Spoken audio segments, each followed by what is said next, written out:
Good evening and welcome to Nationwide today on the network service of the NTA. I am Elizabeth Omori. Just as he promised to work for the greater prosperity of Nigeria, President Bola Tinubu is charging leaders of subnational governments to be ready for a rewarding partnership that will strengthen the existence of the nation. The president was speaking at a reception in his honor at the instance of Lagos State government. State House correspondent Musbaudan Wahab reports. President Bola Tinubu was home for Salah break, but here is a surprise package. In some cases, there is an exception to the rule. This political prophet is honored in his hometown.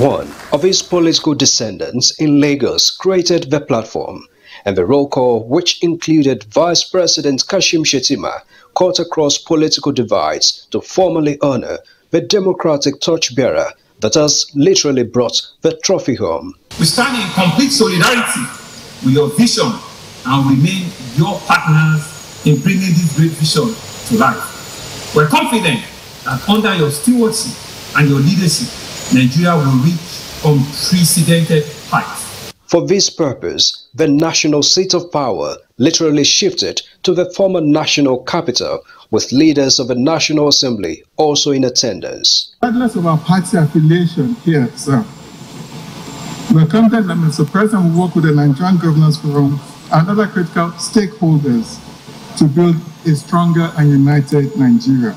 No matter what we are going through today as Nigerians, we believe that the gains you are going to make from the current policies that you are putting in place will make Nigerians to smile and smile and smile.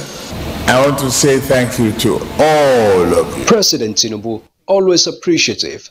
This time, not just for the grand reception, but also for the understanding and support of Nigerians following the removal of fuel subsidy, which he described as a necessary tough decision. We had no choice.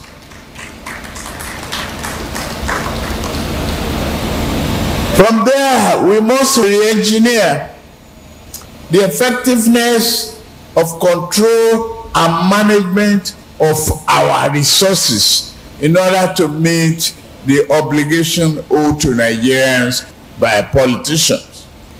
I could have stayed to say I want to share of my benefits and participate in the arbitrage.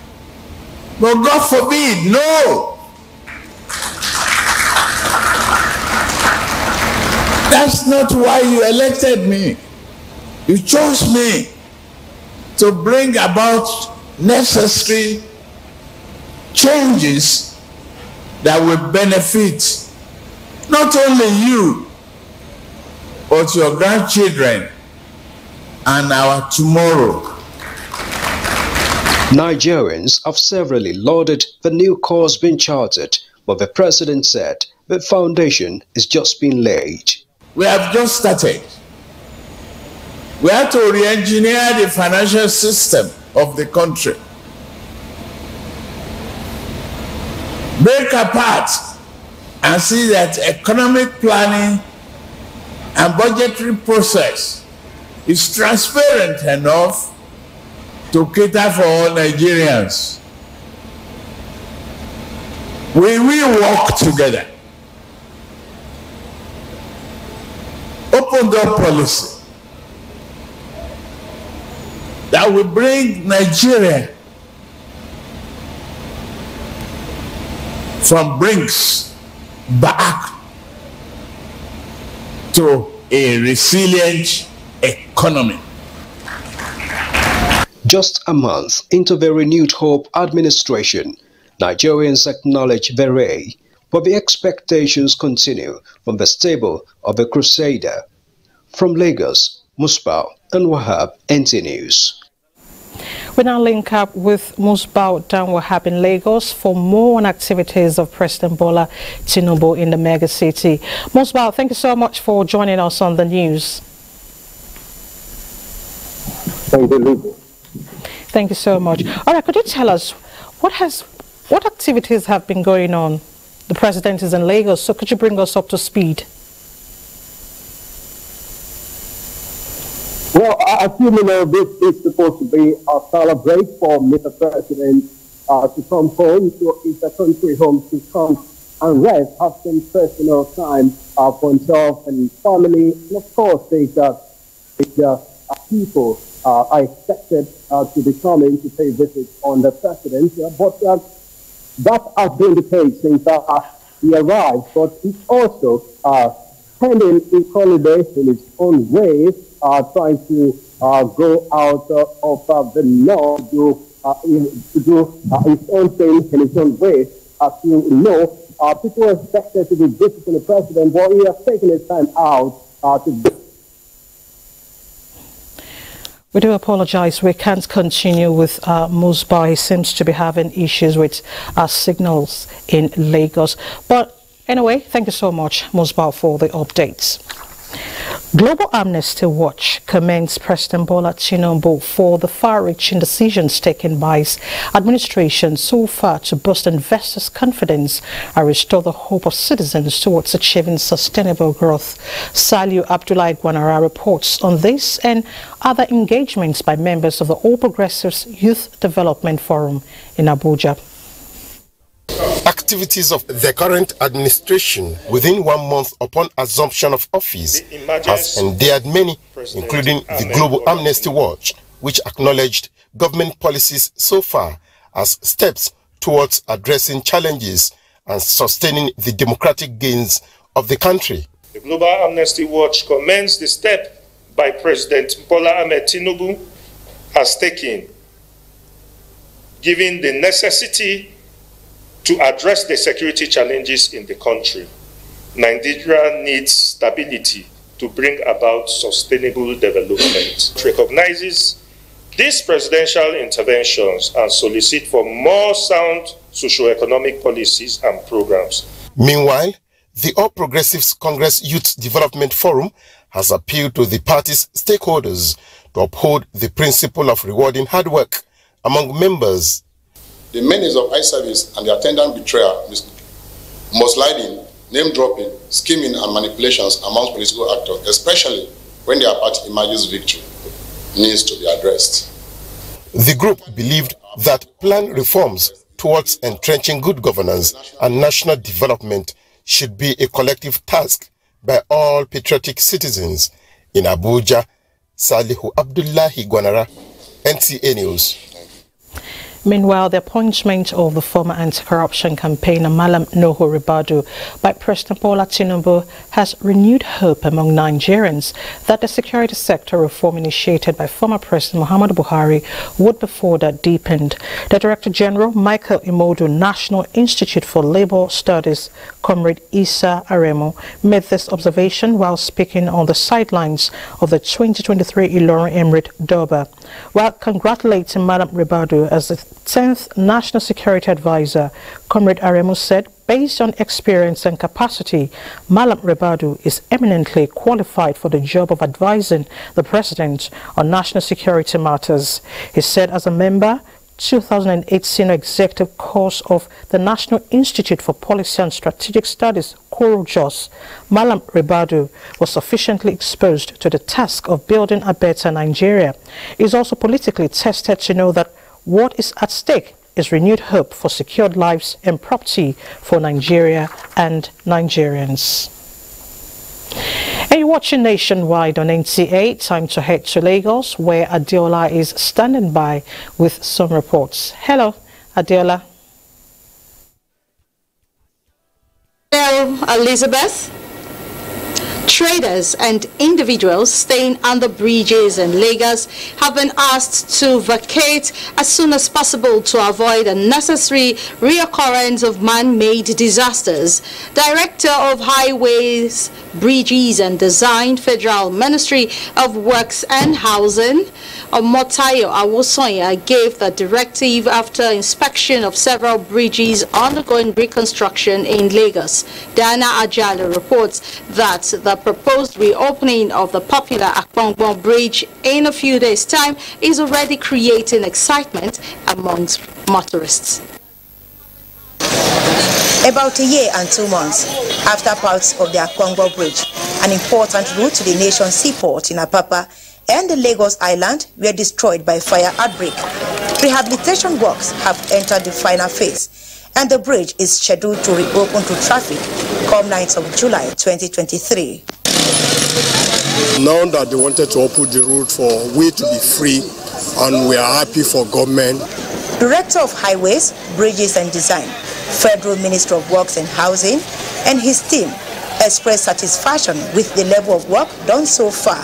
This will reduce the stress presently on other bridges connecting the island and Victoria Island. With the pace of works and what we find on ground, 9th of July is very realistic. Other sections of the Eko Bridge inspected during the tour include the Ijora Olokpa section of the bridge, also damaged by inferno, and the Ijora Causeway, linking Marine Bridge and Apapa, which collapsed in May this year. As a result of activities of vandals, several sections that make up the 4.1 kilometers of Eko Bridge, currently undergoing reconstruction work, are 50% completed and will soon be reopened as well to ease traffic on the other roads. We'll appeal to them that they should stop the abuse. Let's own these federal structures or infrastructures, be it federal or state. Let's own it as if it is ours. Federal Controller of Works, Lagos State, Olukorede Kesha, however, advised Lagos residents to ensure public infrastructure are handled with care instead of destroying them. In Lagos, Diana Ajale, NTA News. The removal of fuel subsidy has been a subject of discussion at different fora. Experts say the recent move is a necessary one that can help in tackling key challenges in this indispensable aspect of the nation's economy. Amaka Owo reports. The oil and gas industry is very critical to the growth and development of the nation's economy. Experts emphasize that closing existing gaps by making available information and ensuring increased participation among civil societies, the media, and communities will help and boost operations in that sector. The removal of the oil subsidy is actually going to go a very long way in dealing with some of the corruptions that we have in that sector that is actually bedeviled with the almost the most valued corruption in the country. I mean, that is where you have the mainstay of the economy. They also call for commitment and support on the part of citizens to enable government to actualize its policies. We need to have a commitment, we need to have patriotism for the country to move forward. If we are patriotic, nothing is undoable. So why should we take food out of the country? Experts also advocate operating within the minimal environmental requirements in line with global best practices in the sector. In Lagos, Amaka O, NTA News.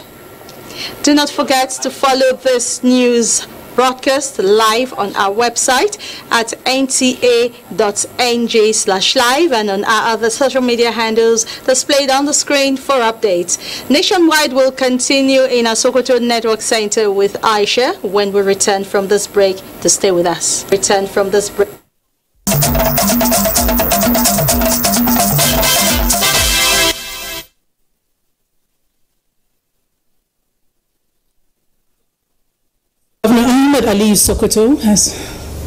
Governor Ahmed Ali Sokoto has paid an unscheduled visit to the Sokoto State Orphanage. Welcome to Sokoto. Governor Ahmed Ali Sokoto has paid an unscheduled visit to the Sokoto State Orphanage. Alhatu Abdullahi has the rest of the story. The unscheduled visit that took about an hour gave Dr. Ahmed Aliyu Sakoto an opportunity to see the condition of the orphanage and have a clue on how to address the challenges found. He started by inspecting the children's section, where he interviewed some of the children. The governor, who appreciated the sanitary condition of the home, said all other sections in the home needs total overhaul, assuring that as parents to the orphans, his administration will improve the condition of the orphanage. I'm not happy with what I have seen, and the state government, under my leadership, will seriously address the negative issues. At adult section, some inmates spoke of poor feeding, saying that for over 3 months, the adult ones use their wages to support the feeding of the younger ones, and the younger ones have stopped going to school due to huge burden on the home emanating from lack of support from government. The home did not receive cash allocation for over 4 months, as Permanent Secretary Ministry for Humanitarian Services Amina Muhammad Jekada explained. February, that was the last time we received the 3.8 million. Governor Ahmed Aliyu Sakoto expressed concern over the condition of the home and ordered immediate cash allocation to the home and donated a vehicle to ease transportation of the children to schools. In Sakoto, Dalhatu Abdullahi, NTA News. Zamfara State Governor Dawuda Lawal has reaffirmed commitments to redeeming all his campaign promises to the people. He was speaking when he received the traditional and political leaders on Salah homage. Jamilu Ibrahim has the story. Salah Festival is a period that offers opportunity for visitation among leaders and their followers at all levels. These are members of Zamfara State Council of Chiefs who are at the Government House Gusau on a traditional Salah homage to Governor Dawuda Lawal in the spirit of the festive period. The governor thanked them for the visit and reaffirmed his determination to work selflessly in addressing the multidimensional challenges being faced by the state. He, however, enjoined the royal fathers to ask Islamic clerics in their respective domains to intensify prayers for divine intervention, especially on the prevailing security challenges across the state. The Emir of Gusau and Vice Chairman Zamfara State Council of Chiefs, Alhaji Ibrahim Bello, who led the delegation, felicitated the governor on the occasion of this year's Eid al-Kabir and prayed Allah to continue to guide and protect him in his quest to turn around the socio-economic fortunes of the state. He reassured him of their continued support and cooperation at all times. Meanwhile, Governor Dawuda Lawal has also received Zamfara State PDP executives under the leadership of the State Secretary of the party, Alhaji Muhammad Zangina, on a Salah homage. The governor reaffirmed his determination to fulfill all his campaign promises to people of the state, even as he solicited for the continuous support, patience and understanding towards the actualization of the party's manifestos in the rescue mission. In Gusau, Jamilu Ibrahim, NTA News. That's about the stories that we have for you here in Sokoto. Nationwide continues in Abuja. Thank you. Thank you so much. Now let's talk security. The need to enact laws to guarantee security in the hospitality industry and mitigate security threats in hotels in Nigeria has been canvassed. Guests on Good Morning Nigeria decried the proliferation of hotels without guidelines and supervision. Leader Samson tells us more. Critical as hotels are to the hospitality industry, Guests on Good Morning Nigeria identified a lacuna in regulations with multiple umbrella bodies only interested in taxes rather than the enforcement of best practices. We are always faced with the challenge of having to meet bodies to get us organized. Like till date, we've not classified hotels in the FCT. This is the FCT. How do we know which is a 5-star? How do we know which is a 3-star? How do we know which is a 2-star? No, we are yet to get to that level. So what we just face every day is every morning this body will come, will bring an act or a law and tell her that we are in charge of this. By the time they will tell you they are in charge of this, the next thing that we jump to is we are collecting this. They advocate deployment of technology as well as certified professional training of operators and staff of hotels to fish out criminal elements. Governments must issue guidelines, governments must supervise these guidelines, and governments must communicate adequately with the private sector. So in terms of here, I want us to see security here as a collective responsibility. That means those concerns could be from, say, government regulations, as I said, or at the governmental level, but also at the operators level, but also community. That's the lodger, the community that is there, and the people that are generally around the hotel.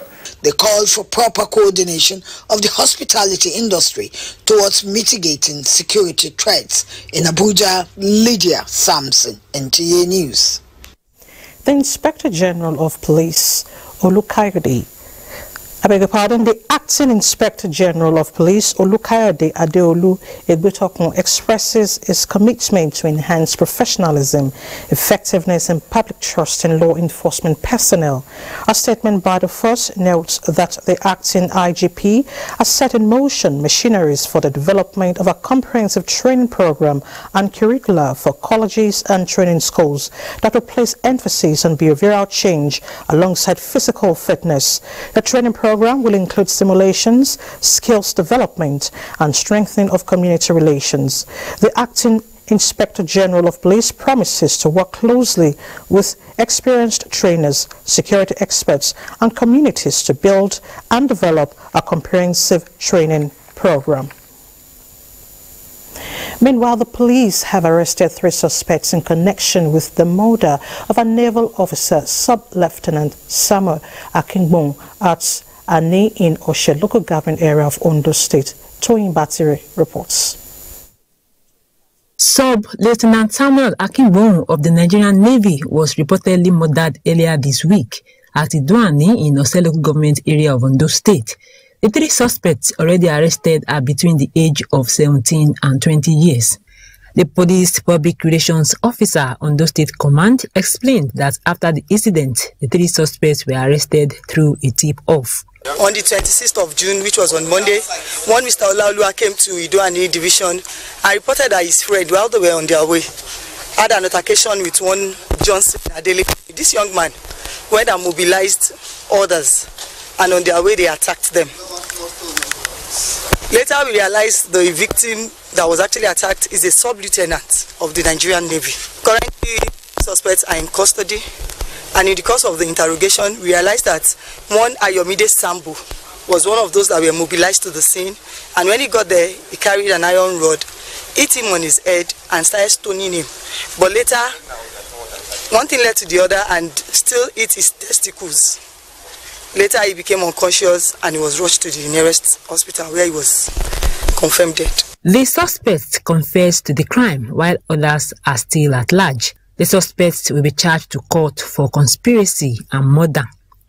In Nakure, Toyin Batire, NTA News. Drug users and dealers may be adopting different means to beat the law, but authorities in Nigeria are also matching their gains with strategies and resilience that have led to recovery of illicit drugs and conviction of many offenders. Joseph Otson takes us through the country's fight against drug abuse in the last 2 years. Drug abuse is revolving in Nigeria, and users and distributors are adopting different dimensions to keep the act running. United Nations Office on Drugs and Crime in Nigeria reports 14.3 million people aged between 15 and 64 years are abusing different substances, with cannabis, tobacco, cough syrups, and cocaine, among others, becoming very common. Candies, ice cream, chewing gum that the youth take are having a very high content of amphetamines or hallucinogens. A erroneous impression that it will enhance their performance. The country is reported to have stepped up its preventive mechanism with improved technology, for detection at borderlines, yielding positive results in the last 29 months. We have made arrests of 31,675 people. Out of this, we have 35 barons. And we have made seizures of about 6,252 tons. Then the cash and drugs worth 522 billion plus. Made convictions of 5,147. With millions already affected, helping victims reintegrate into the society has become critical. We have done 23,725 counseling and rehabilitation efforts. The skills to withstand temptations of drug use, to handle drug use, to respond to drug use amongst their peers. And we have started, of course, together with the Federal Ministry of Education, with NTA and a lot of other partners, to roll out such programs in schools, but we have reached so far only around 100,000 children in school. To gain ground in the war against drug abuse, protecting the vulnerable such as school children and a large number of internally displaced persons across the country going through trauma, to experts would be very critical. In Abuja, Joseph Utsen, NTA News. Meanwhile, stakeholders say consistent advocacy and engagement of community and traditional rulers in checkmating drug trafficking and cultivation will go a long way in assisting the National Drug Law Enforcement Agency to control drug abuse and peddling in Nigeria. Eugenia Undubi saying this report takes a look at the role of community leaders in getting rid of drug abuse and trafficking in Nigeria. Edo State is one of the states in the Federation where cannabis cultivation is pronounced, as cartels invest huge resources by cutting down economic trees of the forest reserves, running into hundreds of hectares for its cultivation. Stakeholders say more can be achieved if traditional rulers and community leaders are engaged to ensure that cannabis growers and dealers, include drug peddlers, are set out of their various communities. We are calling people, do not farm this thing in my community. There are traditional rulers who stand by that. Don't farm this thing in my community, no matter how powerful you are. But at the end of the day, people don't farm it within the house. They go to far away forest to do it. We always tell them that these things is very bad. That if you are caught, you will go in for it. They also appealed to government at all levels to accord specific responsibilities to traditional rulers. They can help in fishing out people with illicit drugs in their domains. No any airport in the world today where Nigerians, when they arrive at airports, are being sniffed with sniffer dogs to make sure that they have not brought drugs into their nation. In Edo States, we have been able to decorate the Oba of Benin, Oba Eware II, as the Grand Ambassador of the war against drug abuse in Edo State. This is one of the biggest involvement of community leaders. Drug trafficking and cultivation of cannabis at various communities in Edo State, stakeholders say is a collective responsibility. In Benin, Eugenia Ndubisi, NTA News. Drug abuse is becoming a public health concern in Nigeria and calls for concerted efforts from all stakeholders to check the societal ill. In this report, Achari Maxwell takes a look at measures in place by stakeholders in Kaduna, Kano, Katsina and Jigawa states towards tackling the menace. Kaduna State is a gateway to many parts of the country, which makes it prone to a lot of drug-related activities that can be connected to most crimes and criminalities. Figures from NDLEA Kaduna Command shows that between January to June 2023, the agency has made over 450 arrests with more than 10,000 kilograms of psychotropic substances seized. The establishment of Drug Demand Reduction Agency by the state government is a welcome development towards addressing the of drug abuse in the state. The state government, the local government, traditional, our royal fathers, our stakeholders are cooperating with us 100%. to discharge our responsibilities. The Kaduna State government, through Kadbusa, is operating the Kadbusa Support Clinic. This renders outpatient services to people who have drug abuse problems. From Katsina, Suleiman Kodogi reports that the state government, in collaboration with NDLEA and other relevant stakeholders, are putting measures in place to tackle the menace of drug abuse. And the state government has also reached out to the traditional rulers, because within the traditional society, especially the ward and the village heads, they are the ones that they know even where these drugs are being sold within their society. So we have reached out to them to ensure that they give us the spotlights. And especially with the Emir of Katsina and the Emir of Daura pronouncing it that, look, they give their support to this drug and call all their traditional rulers and say wherever, anytime we come to them, they support them. Elizabeth Hila from Kano reports that the agency, in the space of 1 year, seized more than 7,000 kilograms of illicit drugs and apprehended 1,064 suspects. Sooner than later, the committee, or the task force, is going to be inaugurated. In Jigawa, the state government and the National Drug Law Enforcement Agency are collaborating in the fight against drug abuse with a standing working committee to rehabilitate drug users. Provide useful information to NDLEA. If you provide information, NDLEA is already unwilling to trace these people, get them arrested, investigate them, and prosecute them. They maintain that all hands must be on deck to address the issue of drug abuse in the society. Achari Maxwell, NTA News. And the National Drug Law Enforcement Agency Plateau State Command has arrested more than 650 suspects with over 600 kilograms of illicit drugs seized in the last 6 months. The State Commander of the agency, Umar Mustafa Yahuza, disclosed this while briefing newsmen on their media activities in the state. Bilkisu Nuhu reports. Giving a scorecard of successes recorded in the state from January to date, the command seized more than 500 kilograms of cannabis sativa, 15 kilograms of various types of psychotropic substances, 12 kilograms and 2 grams of cocaine and heroin were among the seizures made within the period. This was achieved with the collaboration of major stakeholders in the state to rid it of drug users and peddlers. Special thanks goes to His Majesty, the Bongom of Jos, and other traditional institutions in Plateau State. They have been supportive, they have been assisting, especially in the area of public enlightenment. The commander warns that the command is leaving no stone unturned at ensuring those engaged in these nefarious activities are brought to book. NDLA will remain resolute and ensure, under the Chairman Chief Executive of the National Drug Law Enforcement Agency, Brigadier General Mohammed Bubu Marwa, we are untiring to ensure that drug dealers are brought to book.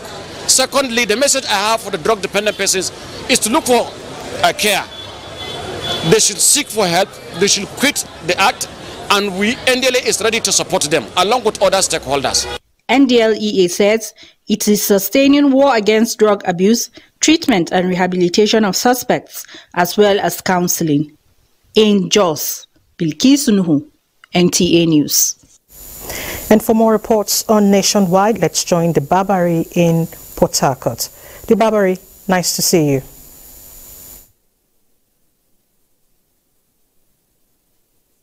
Port Harcourt. The River State government has vowed to ensure that those whose actions contributed to the collapse of a story building under construction in Obiakwa local government area of River State are brought to book. Osinachi Abraham reports that although no life was lost, but 4 persons sustained various degrees of injuries. The structure is said to be erected for hospitality business at Okilton Junction on Ada George Road in Obiakwa local government area. Although no life was lost in the incident, 4 persons were said to have sustained various degrees of injury. To me, it's still a shocking news, because I know that in the course of the construction, we didn't actually compromise in any way. 4 of my workers were staying there as at the time the incident took place. The State Commissioner for Special Project, Emeka Walker, who was at the site to ascertain the level of damage, says the state government will ensure proper investigation is carried out to determine the immediate and remote cause of the incident and bring to book all those whose actions contributed to the building collapse. You can also see as a government, His Excellency had directed that the site be sealed off, and you can see the signs that have been sealed off. And then rescue operation, rescue in such sense is evacuating the rubble. We are not talking about any human being, because from the audit we carried out, nobody is involved. Having done this, any moment from now, equipment will come here to clear these rubbles. And then what is important is the fact that government is not going to take this lightly. Government is going to institute a proper probe of the immediate and the remote cause of this building collapse, and everyone that is involved will be brought to book. All those who are involved in the built industry, we're going to interrogate and audit their actions, whether they are in order or whether they carried out what they are supposed to do. The position of government. The injured persons are currently receiving treatment at a hospital in Port Harcourt. In Port Harcourt, Osinachi Abraham, NTA News. Governor Mo Eno has set up a 100 million naira education intervention fund for physically challenged students of Akwa Ibom State origin. Calvin Samuel reports that the governor, in a related development, has appointed 2 students as his personal assistant on student matters and personal assistant on students with disabilities. Announcing the intervention, Governor Mono says he is determined to give the student and its organizations a sense of belonging to underscore the political inclusion drive of his administration. He mandated the office of the State Accountant General Secretary to the State Government, Ministry of Education, as well as Ministry of Women Affairs and Social Welfare to ensure proper supervision of the disbursement of the funds. I always feel that if the physically challenged ones amongst us want to go to school, the least we can do is to support them. We have come here to celebrate you, to let you know that the government is a caring government. We'll always include you in what we do. And for a young man who is going to the law school, we want to make sure that he is comfortable. So I have approved 5 million naira. 2 of the students, Emmanuel Wisdom and Ubong Imo, were appointed personal assistant to the governor on student matters and personal assistant on students with disabilities. He called me up and told me I should bring the students with disabilities, and I believe that it stands for humanity, and this is what I had to bring him. It stands for humanity, to bring the people that are physically challenged. Today it has happened, and I'm very delighted. I want to say thank you so much, His Excellency, the Governor of Akwa Ibom State. The Excellency came to the University of Uyo to celebrate International Day of Students with Disability on campus. They know how he was, because he came to defray all our educational costs and also mitigate our suffering. On hand to receive the students were the Secretary to the State Government, Permanent Secretary, Government House, that of Education and Ministry of Women Affairs. From the Government House, Uyo, Kevin Samuel, NTA News. And as our bid from Port Harcourt, the news will continue in Makurdi right after the break. Good evening.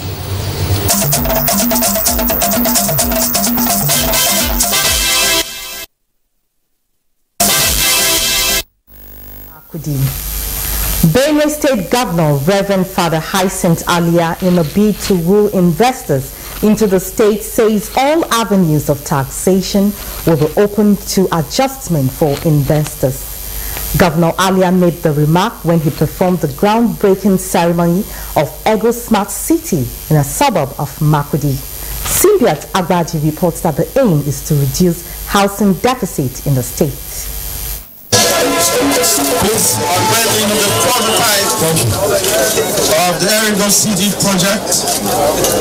May God take his own glory. Governor Hyacinth Alia, who unveiled the smart city and performed the groundbreaking for the project, lauded the initiative and described the project as the new Benue of his dream. The governor pledged the support of the government and said apart from tackling the issue of unemployment, it will pave way for investors in the state. Do not be afraid to come home. It will be so rewarding. And this is why all avenues of taxation in the state are also open to new businesses. The first unit of the 2-bedroom blocks of flat, 3-bedroom terrace, 4-bedroom semi-detached, and 4-bedroom fully detached will be built in the next 90 days. As an organization, we view this project as our own way and a stepping stone towards reducing the housing deficit that we currently face as a nation. It is expected that the project, when completed, will attract development to the community and the state at large. In Makurdi, Simbiat Agbaji, NTA News. Meanwhile, assets recovery committees have been set up by the Benue State government to ascertain all states and local government assets. Governor Hyacinth Alia, while inaugurating the committees, charged the members to be firm and fair in the discharge of their duties. Elias Itiaf has more. One of the committees is to ascertain and recover all public assets at the state level, while the other is given the same mandate at the local government level. Governor Hyacinth Alia, while inaugurating the committees, tasked them to exhibit diligence, sincerity and transparency in the discharge of their mandate. The governor stressed that the essence of the recovery tax is not to witch hunt or victimize any individual, adding that the committees are also to determine all auctions without due process. The terms of reference to guide the two committees, the assets recovery on the state and then the local government, are the same as follows. To ascertain all assets of government, including lands, vehicles, houses, furniture, and other machineries. To determine all auctions of government property and assets done between 1st March to 29th May 2023 by various government NTAs without due process. The committees are equally authorized to immediately recover any of the above listed assets that are wrongly disposed or sold. Chairman of the State Recovery Assets Committee, Mr. Hingabim, who responded on behalf of the two committees, placed their unflinching commitment in the course of their duty. There are rules and regulations governing procurement, allocation, distribution, use and disposal of government assets.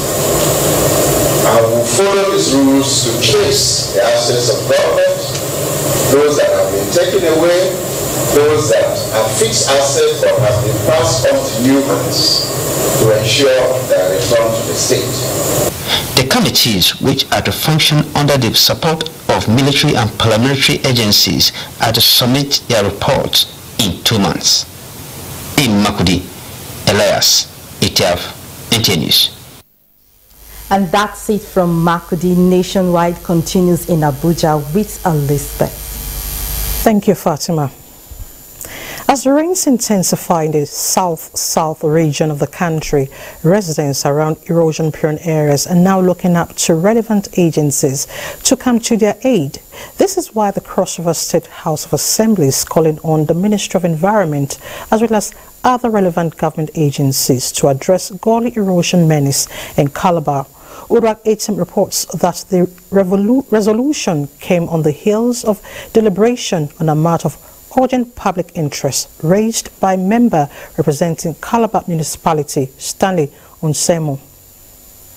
The gully erosion site at Nasarawa Community, 8 miles in Calabar Municipality, is quite threatening and has generated worries due to cases of residential building collapse and its encroachment to the road.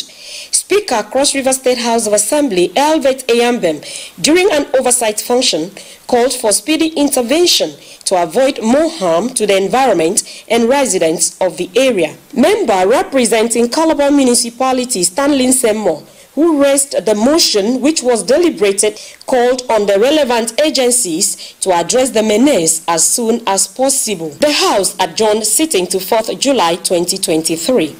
In Calabar, Uduak Etam, NTA News. To oil and gas, the Nigerian Upstream Petroleum Regulatory Commission has engaged stakeholders towards effective operation of Petroleum Industry Act 2021, mandating the establishment of Host Communities Development Trust.